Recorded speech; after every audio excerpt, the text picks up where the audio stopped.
연세가 높으신 할머니 할아버지가 아침 식사를 하셨답니다. 그 서양식으로다가 이 토스트를 구워가지고 두 분이 식사를 하시는데, 할머니가 손대려고 그러니까 할아버지가 잠깐 기다리라고. 그랬더니 할아버지가 이 토스트 빵을 나눠주는데 겉에 껍데기 있잖아요. 그거를 다 이렇게 빙 돌아가면서 자르더니 할머니 접시에는 껍데기를 주고 자기는 속만 이렇게 먹더라는 거예요. 할머니가 열이 받아가지고 한바탕 했답니다. 이 영감탱이야, 평생 나를 껍질만 주냐. 내가 지금까지는 참았는데 오늘 이후로는 못 참는다. 너만 부드러운 속 먹냐. 나도 속 먹고 싶다. 그래서 막 할머니가 뭐라 그랬대요. 할아버지가 굉장히 당혹스러워하면서 미안하다고 사과를 하면서 이러더라는 거예요. 여보, 그거 오해야, 오해. 나는 겉테두리가 더 맛있어. 내가 너무나 먹고 싶은데 널 준 거야. 내 딴에는 너 생각하고 준 건데. 앞으로 너 속 다 먹어라. 나는 내가 맛있는 껍데기 다 먹을게. 여러분, 오해라고 하는 것은요, 사람의 관계를 이렇게 망치는 주범입니다. 그죠? 이해하면 모든 게 다 풀리는데, 이해하면 이 문제가 사라지는데, 이 오해가 계속되면요, 아주 친한 사이에 금이 가고요, 또 부부 사이, 자녀 사이, 부모와 또 자녀 사이, 이런데 또 친구 사이, 또 사업 파트너, 이런데 다 이제 문제가 생깁니다. 그래서 오해는 하지 말아야 돼요. 오해가 왜 생깁니까? 오해가 왜 생기는 것 같아요?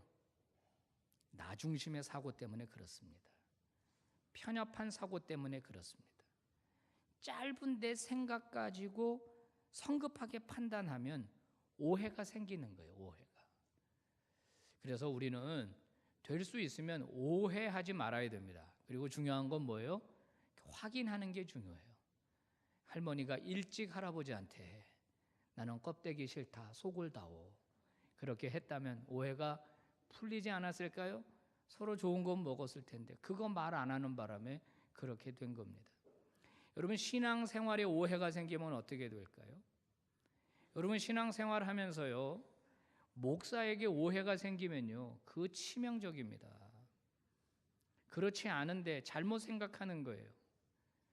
그런 경우 목회하면서 덜어보았습니다.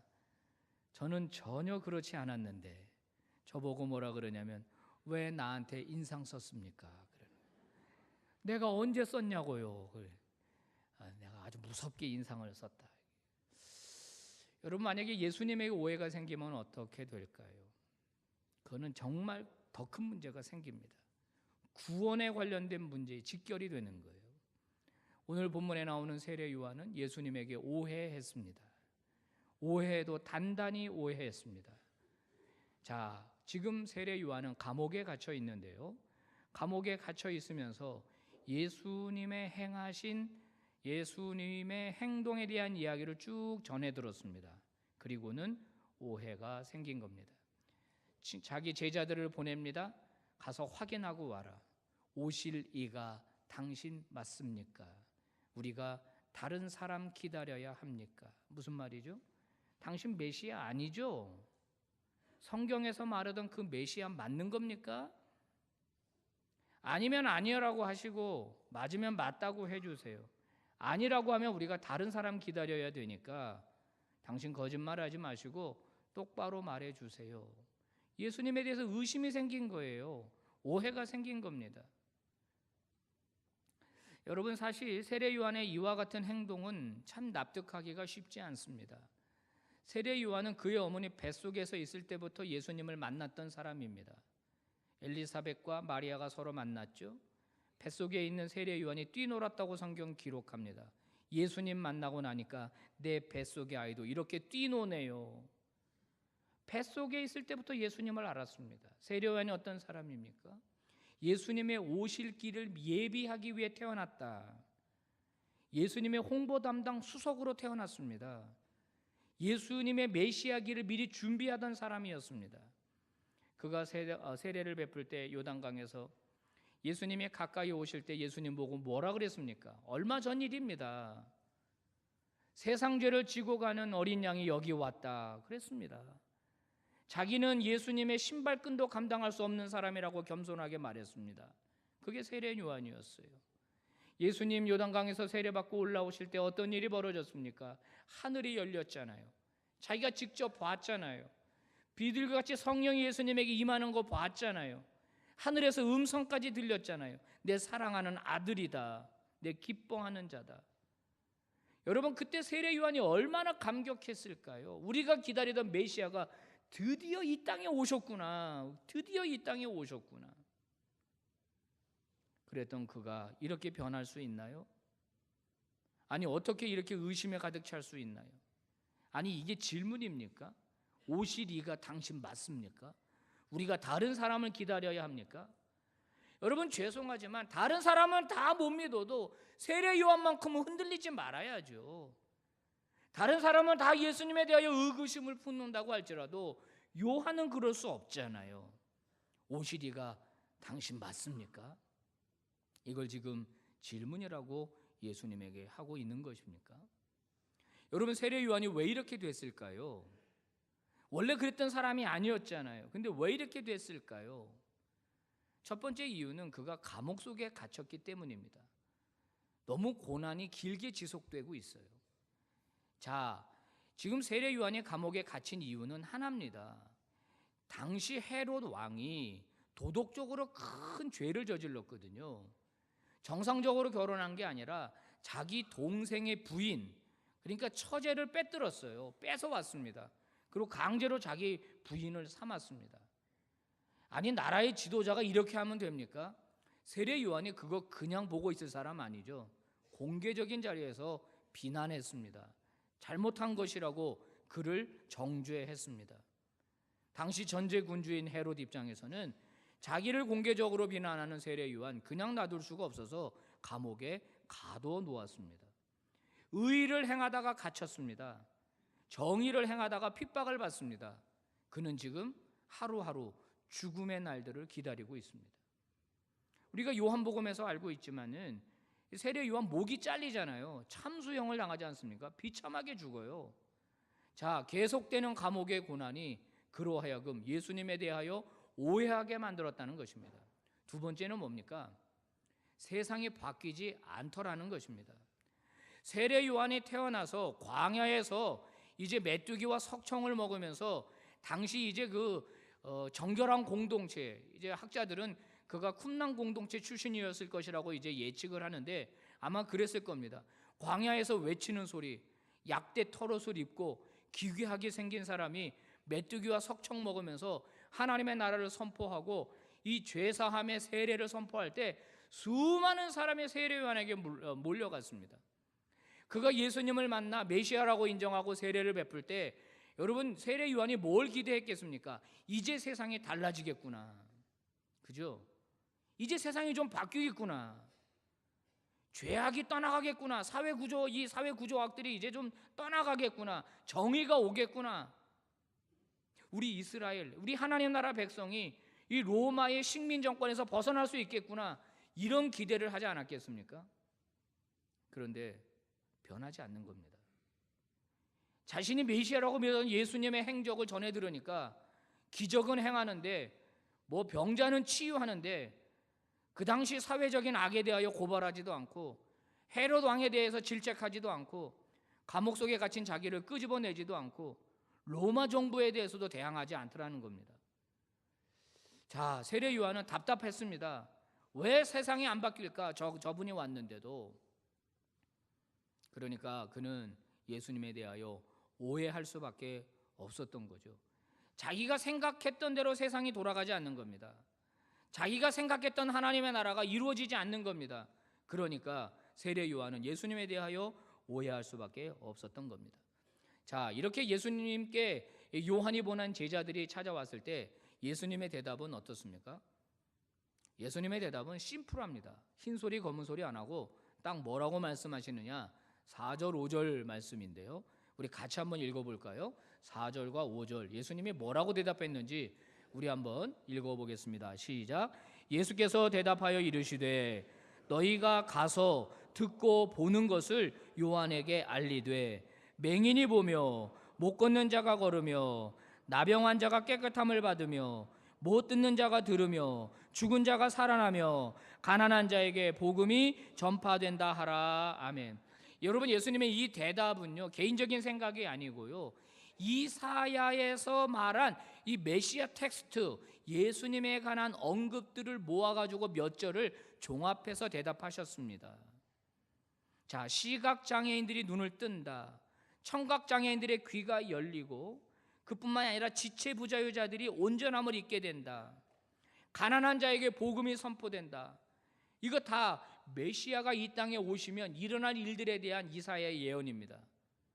자, 이대로 가서 전해라. 무슨 말입니까? 내가 성경에서 예언한 오실 내가 그 사람 맞다는 겁니다. 여기 가난한 사람에게 복음이 전파된다. 이 가난한 사람이란 돈 없는 사람을 말하는 게 아닙니다.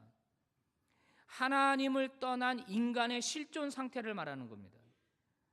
부요하신 하나님을 떠난 인간의 죄악으로 말미암아 하나님의 은혜가 단절된 인간은 가난해질 수밖에 없다는 거죠.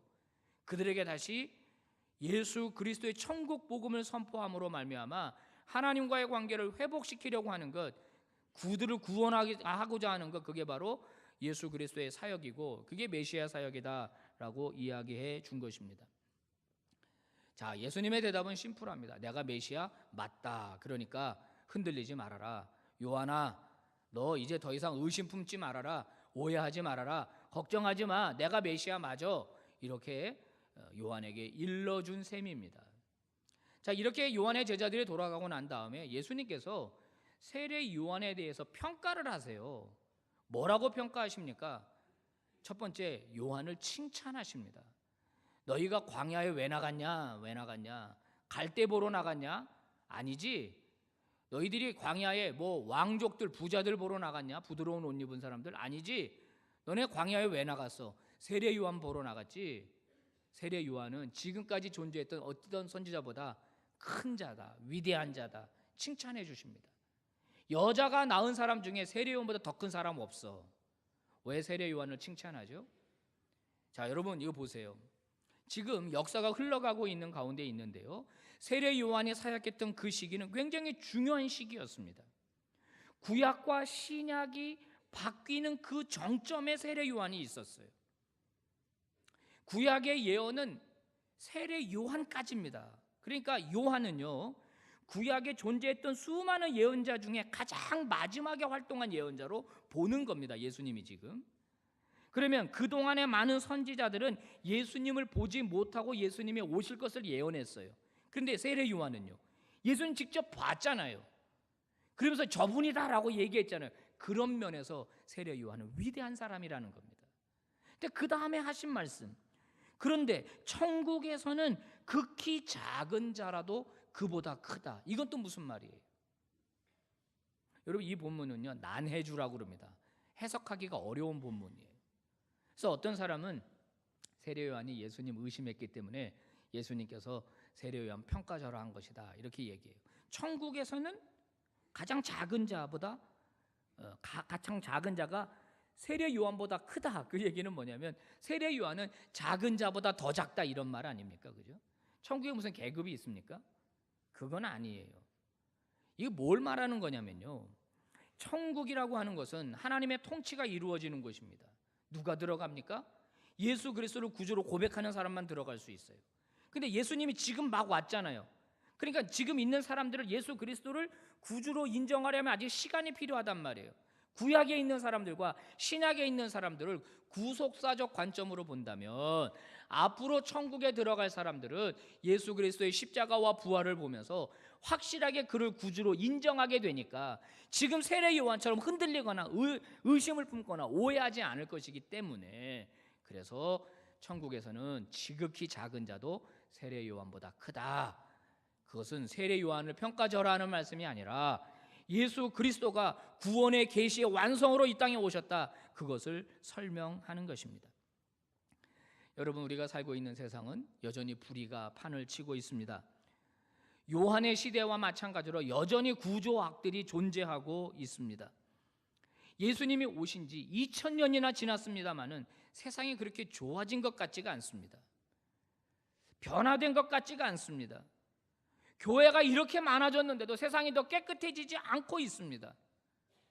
예수 믿는 사람들이 이렇게 많아졌는데도 불구하고 아직 정치인들 가운데도 많이 있음에도 불구하고 법조계에 많이 있음에도 불구하고 또 재계 정계에 많이 들어가 있는데도 불구하고 여전히 악은 이 세상에 존재하고 있습니다. 여러분, 이런 상황을 보면서 우리 어떤 생각이 듭니까? 세례 요한과 같은 생각 들지 않습니까? 왜 세상이 안 변하는 겁니까? 아니, 예수님이 오셔서 이 땅에 선포하신 하나님의 나라는 왜 맥을 못 추는 겁니까? 왜 교회는 능력을 발휘하지 못하는 겁니까? 왜 그리스도인들은 이렇게 빛과 소금이 못 되고 왜 세상을 못 바꾸는 겁니까? 이런 우리 이 울분이나 또 속상함이나 안타까움을 가지고 있지 않습니까? 그래서 이거 해결하려고 어떻게 합니까? 촛불도 들어보고 함성도 외쳐보고 돌도 던져보고 또 과거 한때는 화염병도 던져보고 그랬습니다. 이 세상을 좀 바꿔보자는 겁니다. 이 세상을 좀 뒤집어 보자는 겁니다. 이 세상이 정의와 공의가 가득한 하나님의 나라가 좀 되게 만들어 보자는 겁니다. 자, 그렇게 노력했습니다. 그런 나라가 왔습니까? 자, 오늘 본문 6절에서 예수님이 이런 말씀을 하십니다. 누구든지 나로 말미암아 실족하지 아니하는 자는 복이 있도다. 무슨 말이죠? 예수님 때문에 실족합니까? 예수님 때문에 실족할 수가 없잖아요. 무슨 말이에요? 잘못된 메시아관, 잘못된 하나님 나라 관점을 가지고 있으면 실족한다는 겁니다. 넘어진다는 거예요. 그러니까 너희들은 올바른 하나님 나라 관점을 가져라. 올바른 메시아관을 가져라. 메시아는 그렇게 이 땅에 로마 정부나 몰아내고 정치적 개혁이나 이루고 그런 식으로 메시아가 이 땅에 와서 하나님의 나라를 오게 하는 방식 아니다. 하나님의 방법을 올바로 알아라. 그래야 실족하지 않는다. 예수님이 그 말씀해 주신 것입니다. 사랑하는 여러분, 언제 완성될까요? 하나님의 나라는 언제 정말 온전히 이루어질까요? 언제나 우리가 살아가는 세상에 불의가 떠나가고 악이 떠나가고 진정한 하나님의 공의와 정의가 올까요? 촛불 들면 옵니까? 돌 던지면 옵니까? 물론 제가 돌 던지거나 촛불을 들지 말자는 얘기를 하는 건 아닙니다. 우리는 우리의 생명이 다할 때까지 정의를 위해서 싸워야 합니다. 공의를 위해서 싸워야 해요. 그러나 교만하면 안 됩니다. 그것으로 이 땅에 하나님의 나라가 온다면 예수님은 다시 오실 필요가 없어요. 우리가 하면 되죠. 우리 손으로 만들면 되지만 안 되잖아요. 그래서 2000년 전부터 그리스도인들은 어떤 기도를 했습니까? 이런 기도한 겁니다. 예수님, 빨리 오십시오. 주님, 빨리 오십시오. 그래야 이 땅에 하나님 나라가 온전히 이루어집니다. 오늘 우리는 대림절 절기를 보내고 있습니다. 이미 오신 메시아를 경축하고 다시 오실 재림의 주를 기다리는 겁니다. 온전한 그리스도인들은 언제나 살아서 예수 그리스도의 재림을 사모했습니다. 사랑하는 성도 여러분, 한번 제가 여쭤보겠습니다. 여러분 정말로 예수님 다시 오심을 기다립니까? 솔직하게 기다립니까? 아멘 하는 사람이 좀 많은 거 보는데요. 아멘 하는 사람들 보니까 연세가 좀 높으신 분들만 아멘 하는 것 같습니다. 아직 젊은 친구들은 예수님 자꾸 조금만 있다 오세요. 저 아직 장가 안 갔어요. 좀만 있다 오세요. 진정한 그리스도인은요, 주의 재림을 사모하는 사람들입니다. 그 기다림이 그 사람의 정체성이에요. 여러분, 이 대림절 절기를 보내면서 재림 신앙이 회복되기를 예수 그리스도 이름으로 축복합니다. 우리가 기다리고 소망해야 될 것 중에 가장 우선순위는 예수 그리스도의 재림과 하나님 나라의 온전한 통치입니다. 예수 그리스도를 통해서 완성될 거예요. 주님께서 이 땅을 온전히 통치하시기를 정말로 간절히 사모하고 기다리고 썩어질 이 세상에 너무 마음 두지 말고, 이 세상 일에 너무 마음 뺏기지 말고 영원한 하나님 나라를 대망하는 믿음의 종들 되시길 축복합니다. 기도하겠습니다. 하나님 감사합니다. 고맙습니다. 오늘도 말씀 주시니 감사합니다. 우리의 신앙이, 재림 신앙이 회복되기를 원합니다. 오실 분이 당신 맞습니까? 우리가 다른 사람을 기다려야 하겠습니까? 세례 요한은 흔들렸습니다. 세례 요한은 오해했습니다. 그런데 오늘 우리는 오해하지 않게 하여 주옵소서. 착각하지 않게 하여 주시옵소서. 오직 예수 그리스도로만 이 땅에 하나님 나라가 온다는 사실을 기다리고 믿고 소망하며 대망하는 종들이 다 되게 하여 주시옵소서. 예수님 이름으로 기도 올리옵나이다. 아멘.